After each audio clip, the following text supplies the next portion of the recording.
Every Kevin Costner Western movie, ranked from worst to best. Kevin Costner keeps making Westerns, and he has a good reason for doing so. The veteran actor feels more at home in the frontier than he does in the city, and waking up to the sight of scenic landscapes inspires his creative choices. Costner is also very good at playing cowboys, and that goes a long way. At this point, Costner is mostly synonymous with Westerns and baseball movies, making him the ultimate American actor. With that being said, he has only starred in 6 Western flicks, but his 5-season stint on Yellowstone played a huge part in helping Taylor Sheridan's neo-Western franchise take over the small screen, so that deserves a mention. For now, though, let's just focus on the movies.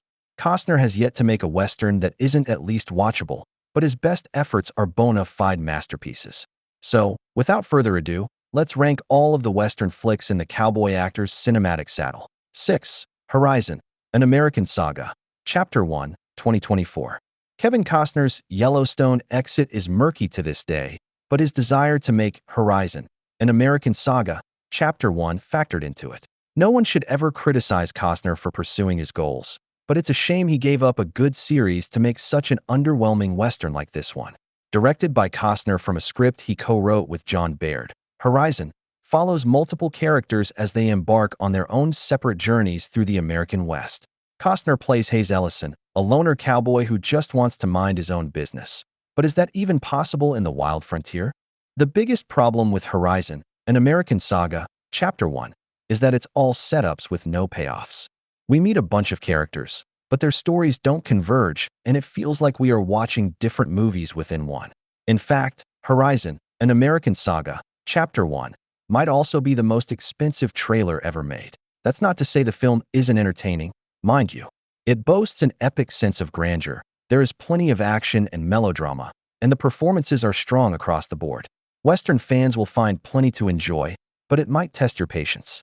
Be that as it may, the jury is still out on Horizon, An American Saga, Chapter 1.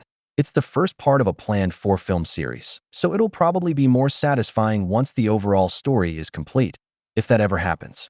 Right now, it feels like the introduction to a book, so one can't fault its long-term ambitions. 5. Wyatt Earp, 1994. Kevin Costner has one regret about Wyatt Earp.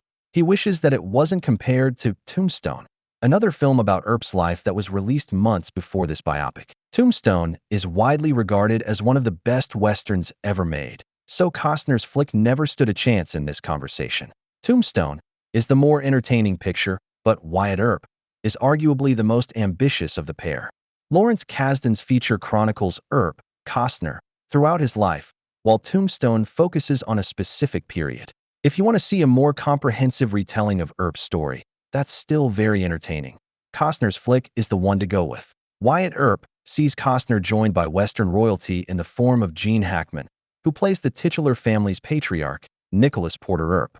The supporting cast is also stacked, with Dennis Quaid, Jeff Fahey, Mark Harmon, Bill Pullman, Michael Madsen, Adam Baldwin, and Catherine O'Hara all part of the star-studded ensemble. Wyatt Earp deserves more respect, even if it isn't one of Costner's best Westerns.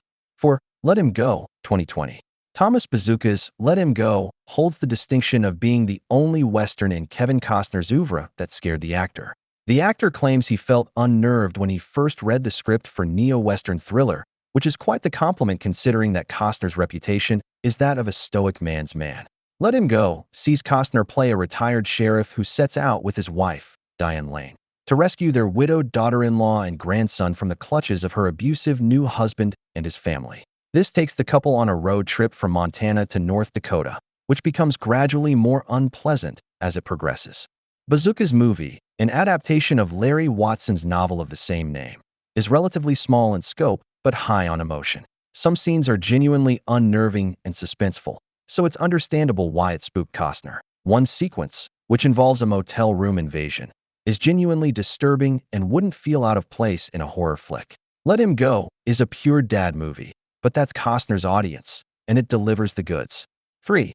Dances with Wolves, 1990. Say what you will about Kevin Costner, but there's no denying his willingness to gamble on himself. After all, he left one of the most popular TV series around to make Horizon, An American Saga, Chapter 1, which didn't exactly pay off, but fair play to him for following his heart. However, The actor reaped the rewards with this mentality when he directed and starred in Dances with Wolves, an epic Western that Costner chose over starring in The Hunt for Red October. In Dances with Wolves, Costner plays a Union soldier who befriends a Sioux tribe after being assigned to a nearby outpost. The film was credited for bringing some positive representation for indigenous people to mainstream American cinema in the early 90s. And while it's guilty of falling into white knight tropes, its heart is in the right place.